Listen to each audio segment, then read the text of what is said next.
Thank you very much, and thanks also to the Immune Tolerance Network. We've been watching them develop their program over the last several years as we've been developing our program as well, so congratulations on the work. Very well done. My name is Joel Beach. By day, my day job, I'm Vice President of Patient Advocacy at Celgene Corporation, and I've been working with colleagues from around the industry and around academics for the last 2.5 years or so on this particular cancer data sharing project. And I get the pleasure of representing my colleagues on stage today. My strong partner in crime is Dr. Charles Hugh Jones, who is in the audience today, who helped me address some of the questions that come up at the end. But several of my other colleagues and cheering section are off to my left, and so we'll be here afterwards as well. So just a couple of comments as I start is really just a little bit about all of us on the Project DataSphere team have been working diligently to give back to cancer patients for the last couple of years. Many of us have other jobs that we've been working on. So the information that I'm sharing with you today is truly information and for you. Our project has been put forth as an LLC out of the CEO Roundtable on Cancer, which I'll describe in a second. But these are my views, my slides, my presentation, and don't reflect my company nor the Project DataSphere LLC. So about 13 years or so ago, George Bush Sr. had assembled some industry leaders to put the CEO Roundtable on Cancer together. And really the purpose of these 20-plus companies across the biotech and healthcare field is really to expedite cancer research and to do bold and venturesome activities, which is exactly what we're attempting to do here, and really to work together as a team to do what one company couldn't do alone. And that's exactly the theme of our Project DataSphere initiative. This is a not-for-profit independent initiative, and all of the words that you'll see over the course of the day is really to build this innovative research platform. It's transversal, it's available to all, it's open access, and it is paralleling a lot of the work that you saw in the prior presentation in the cancer field here, but it also is independent of some of the pharma and FPA activity that's going on. Obviously, there's a lot of data sharing discussion that is happening in the news, in the literature, in the journals, everywhere. So I think a lot of us are incredibly excited about what is happening, but let me tell you about our project. I'll start off by something that is unrelated to healthcare, actually, just to give you the premise of kind of where we started off with a couple years ago. This particular gentleman is the CEO of a gold mining company in Canada who was really struggling with how his business was working, and his company was basically circling the drain, was not getting the profits that he expected, was not finding the gold that he expected. So he spent a little bit of money to his engineering crews and went out and drilled a couple of holes all around his 55,000-acre property and came back with a very significant potential to mine more gold out of the land, but he didn't know how to get it.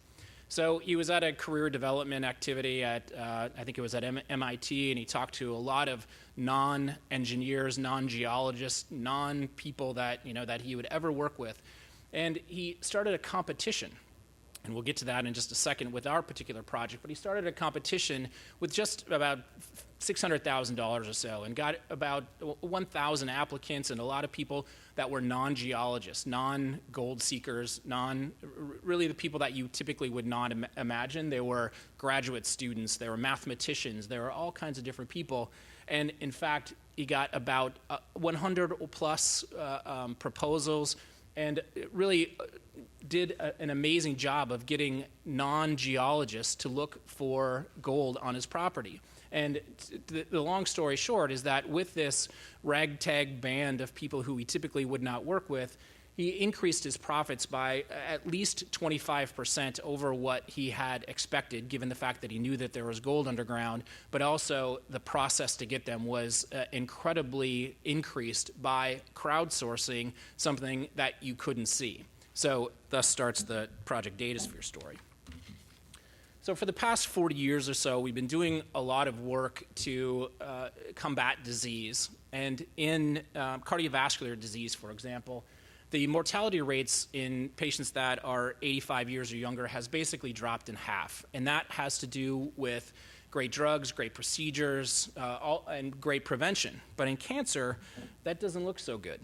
And really, over the past 14, 15 years or so, starting in the mid to late 90s, the emergence of hormones, a lot of prevention, screening, et cetera, is starting to bend that curve, but I think we can do a lot better. That curve does bend in certain disease areas, but I think we can bend that curve significantly in many other cancer areas by doing responsible research. Now, this is not my basement, but it could be the basement of many of our data repositories, both in academics and in industry. But imagine what we could do with all of these data if we brought it out in a very responsible manner. So what is it that we can achieve? I think some of the big push in the literature today, both in the lay press and in the scientific press, is about transparency. But what could we do and what should we do beyond that? So it is transparency, but it's faster and more efficient research. It's improved trial design. It's hypotheses and epidemiology. It's disease models. It's potentially smaller trials. It's reduced duplication, perhaps real-world collaboration and corroboration. And also, given that if we can get enough data, we can put together new data standards and basically put together new analytics and insights. And very important piece here is the unknowns. Just like we said in the gold mining exploration, if you get together enough people with enough interesting and innovative ideas, you can solve a lot of different problems. This is both an opportunity, probably bigger than the risk. And I think what we would like to do is examine those unknowns and see who else could get access to these data to do new things in cancer and bend that curve a little further. So I think, as I mentioned, this is a very hot topic in what's pictured here in the scientific literature, and there's a lot to do, and there's a lot of people that are very interested in doing this, but I guess the question is, how is it that we get this done? So there are different access models, some of which we heard about in the prior presentation, some of which we've been reading about. There is one that is very restrictive in terms of its access. It's a black box or a data query model where someone asks a question to a black box or to a closed research environment where there's very limited access to external researchers, and that study question is performed inside of a department, inside of a box, inside of a university, and then those results come back out, and you don't see anything that happens inside of that box. So that's one model. Second model is one that we've been seeing as various companies put together their transparency initiatives, and that's a gatekeeper model, very similar to what the principals of pharma and FP have put out. That's an independent review board who addresses the research proposal and the statistical analysis plan, but it is limited access and broad data. The third model, of which we are striving for in Project Datasphere and what we saw in the Immune Tolerance Network, is to build a broad access model. And there's no applicant review panel, and that there's really responsible use attestation. So each person who signs up, and you'll see this in our project, each person who signs up says, yes, this is how I'll use the data, both those people who provide data as well as those who take it down. So it's broader access, but it does provide less data. But there's data integration, so you can combine data across multiple studies, and again, importantly, access to the crowd. So I've mentioned the last couple of years, and this was a dream of a couple of people more than 2 years ago about looking at that basement full of computers and data. But what is it that we could do to give back to the cancer patient? And the idea then is that Project Datasphere would give a broad access, voluntary, transversal, not-for-profit platform that is really building a collaborative and innovative research environment that includes investigators and data contributors from the academic world and the commercial world. And very particularly, like you just saw in the immune work that's being done, this is a cancer database. It'll be comparator arm data only. This is relatively low risk for those that are contributing data, and that there's a unified and really a transversal provider and user agreements. So everyone who's using this agrees to the same same general principles. And if getting these user agreements together was probably one of the biggest challenges of this entire project. But you'll see as we're starting to collect data, that's another big challenge as well. So this is an open IP environment, really striving to drive innovation, and that on the site there will be an integrated platform that will have analytics on the platform itself, as well as we're starting to plan some competitions to drive that innovation and to drive the use of the crowd. So what do the data look like, and really how can we protect the privacy? Over the last several really years, I guess, we've talked to privacy experts as well as talked to various experts in the data de-identification field and the certification of that de-identification in various models. And what is shown on the slide here is just a graphic of really how likely it is to potentially re-identify data. And the population size is on the bottom, and the percent likelihood of identifiability, so to speak, is listed on the y-axis. And you can see that there's a U.S.-like ethnicity, and then on either side of the U.S. So let me just give you a couple of statistics to get you oriented to a slide like this. In a country like Finland, for example, low population of about 5 million people, and has a population that is about 95% homogeneous, only about 5% heterogeneity. There is a potential likelihood that you could identify a single patient out of that population that's about 0.03 to about 0.25%. So that's higher than what we would like it to be. So a country like Finland, we would likely scrub patients from Finland and really only have like a Europe-wide or Scandinavian-wide population represented in the database. Where on the other hand, a country like Brazil has 193 million people and has about half its population that is heterogeneous. So therefore, there's really infinitesimal likelihood of re-identification of those patients. They're way out on the right-hand side of the screen, and the likelihood of re-identification is basically nil. So our model of statistical de-identification and the expert determination model is population dependent.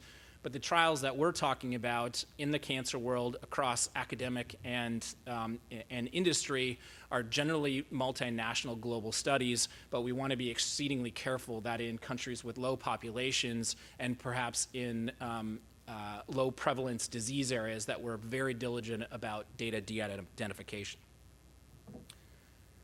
So the model from the Project DataSphere initiative is listed here on the screen. On the left-hand side is the schematic for the data provider. So I mentioned the sharing agreement, and that agreement is executed by Project DataSphere. That company, and we heard a little bit about it in the last presentation about preparing the data sets, which I can answer questions about. Our company and others are putting data into this, and it is a bit of work to get those data together, as well as de-identified and posted. Posting is quite easily, but then those data are uploaded to the Project DataSphere site. On the user side of the equation, on the right-hand side, is a very simple application process and signing of an agreement on the user side, and you get access to those data. And you can do some independent secondary analysis. But the meat of the matter is actually in the middle of the slide, in that you've got the data repository of which you're accessing, so you're contributing in from the provider side and using from the authorized user side. But you can do collaborative efforts, you can have competitions, there's a knowledge center, and then on the bottom, we're working with our partners at SAS to put analytics together on the site, on the platform, where those data can be analyzed directly in the site itself to do various visual analytics, drug development, and really clinical development integration. So here's a brief look at our website, and this is being developed right now. And in every public presentation, I want to be very careful about opening up a website. So these are just slide clicks through that are in my slides. But the platform is there, and the platform is nearly open. I'll say nearly open in that we are getting this ready for public disclosure as we collect data sets, but I'll give you a sneak peek to what it looks like. in that the basic premise is to make this as simple as possible for both the data user and the provider.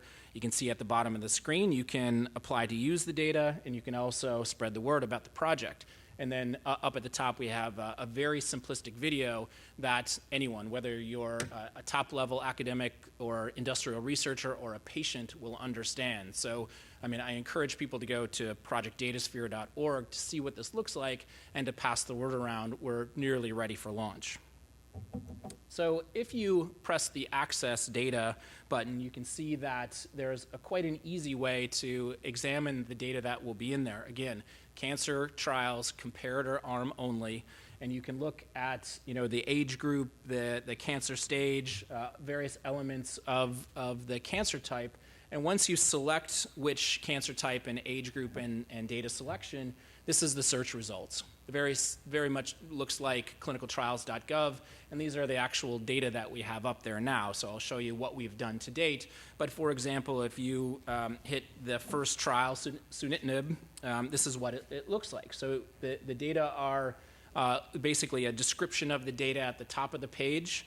And what will be contained in this data set are the protocol, which is typically available publicly anyway, but that protocol will be available. The case report form will be available to authorized users, and then the data that's zipped in the file here is the data itself as well as the data dictionary. So extremely easy to access, and that each individual request will require an individual user agreement. So so each data piece that users want to use, they'll have to attest to the responsible use.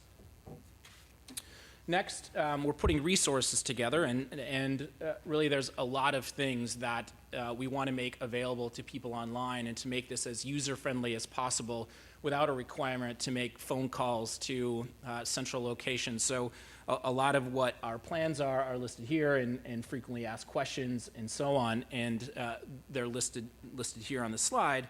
And then also I've mentioned already that there'll be further descriptions of the analysis tools that are provided complementarily by SAS. So we're exceedingly grateful to our partnership, but also allows people that don't typically have access to analytics tools in their own environment to do research right online, right on our site. So this is a typical example, just a very simple example of the analytics that could be done. This is a simple analysis of basically 2 trials examining age and sex and race distribution across 2 sexes in 2 simple clinical trials. But say, for example, you're designing the 3rd trial in this particular disease area, whatever this may be. You might see what the age distribution is. Did they miss an age range? Do I need to optimize the age range? Do I need to optimize the race in either males or females? So as I will mention in just a couple of minutes, the whole idea of the project is to optimize cancer clinical research. So if you can get the right patients, the right distribution, the right epidemiology behind the trial planning, perhaps you can do a lot of different things with the data, including reduce the trial size overall. So where are we now? Currently, we've built the platform, and we're very proud of the platform that is out there now. We've basically put together the how-to manual of how to access. That's all will be available on the website. We've been through countless reviews with our legal colleagues across academics and industry. The IT is rock solid. The analytics are being finalized now, and they will be in the coming weeks and months. And we also have the governance together for this nonprofit entity. And really, I think what we're most proud of is the value of the framework. So it's incredibly easy to use, easy for the user to access, and it's not only the data. So we're also providing the initial kind of guidance for data de-identification. Again, I talked a little bit about the process, and I'll give you an example right now, is that from my company, we did not have the in-house resource to do the de-identification procedure. So we've outsourced that. So that adds a little time and money to the project, but nonetheless, I think, once either the outsourcing organization or your internal biostatisticians get used to doing this, it goes much faster. So a couple of critiques of the project itself is that it is comparator arm only and non-genomic data. There's a reason for that, and the reason for that is we wanted to do this quickly, we wanted to do this easily, we wanted to do this with relatively low risk for those companies that are contributing data, and we've built the vehicle for people to do that. Thirdly, we want to access a large amount of data, and we want to use the data, and we want to do it in competitions. And the idea is potentially to do these in parallel, but we're looking for additional partners to help us do that. So let me give you an idea of some of the questions that we're asking. So the question I'll ask you, and maybe we can put this into some of the discussions around that we'll have in just a couple of minutes, is what would 50 open access data sets be useful for? So we're collecting both failed and positive trials. We're putting together disease models with all of the things listed here. We've got cross-study comparisons. What we'd like to be able to do is, are there ways to optimize FDA submissions? And can you optimize trial design that review of your particular trial might go better with regulatory agencies? And then also, in the future, could you use some of the comparative data in the real world, so real world data versus clinical trial data, so comparing what you might find in the real world to what you analyze coming out of Project DataSphere. So I mentioned a little bit about reduced trial sizes, and I think the unknowns are very intriguing. I think the financial world and the purchasing world has done a lot with crowdsourcing to look at trends, to look at who's buying what, to look at who's spending where, and we'd like to use some of those new data analyzers to optimize cancer clinical trials. So here's what we've done so far. The proof of concept is in place. We have about 10 or 11 data sets across 5 different disease areas, either uploaded or nearly uploaded, and we have some additional partners who are ready to go and almost in place. This, again, I'll mention, is an industry, a pharmaceutical industry, and an academic partnership. So the people that are listed on this slide are actually from across the industry, and it's been exciting to work with both our colleagues in the pharmaceutical industry, but also those in the academic world who believe in this sharing concept. So our idea about competitions is really just starting, and we're starting with a prostate cancer challenge, and this will be launching in the next several months as well. Our platform, the Project DataSphere initiative, will provide the platform for the competition. We're working very closely with Sage Bionetworks, based at the Fred Hutch, who is providing some of the computational expertise. And the advocacy world and the Prostate Cancer Foundation is helping with the promotion of the project, also helping to collect data and the expertise in the disease area. So this will be coming soon as well. So to summarize very quickly then, this is a broad access, not-for-profit, innovative, transversal research platform. And that the idea is that we share these data and integrate and analyze all of this cancer data from both academics and industry. And to address, we've addressed and done our best to address some of the privacy-related and IP-related issues that are out there, and also established uniform legal agreements for both the user and the data provider. And the analytics, while I said they're not complete as of yet, but they will be state-of-the-art as we get them up.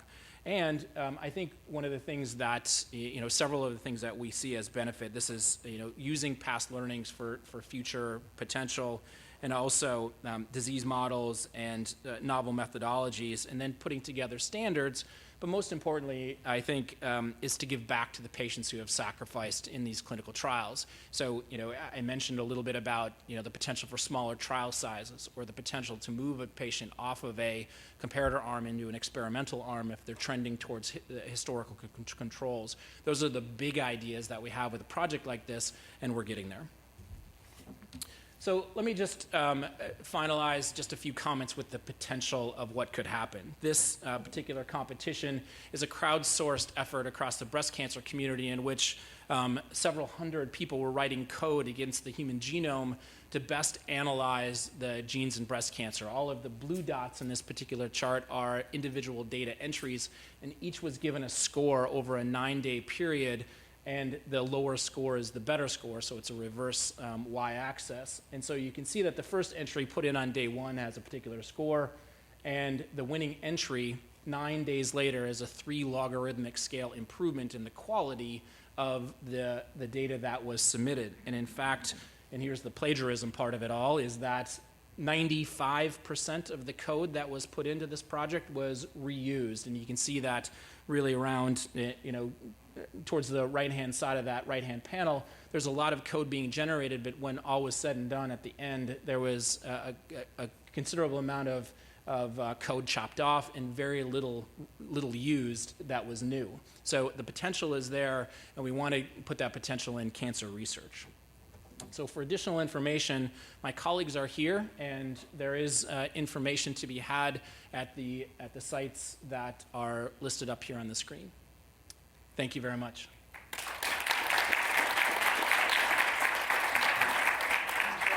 I'm afraid we don't have time for questions. You can catch Joel and Charles and everyone out in the hallway. The next panel is Learning to Live with Failure.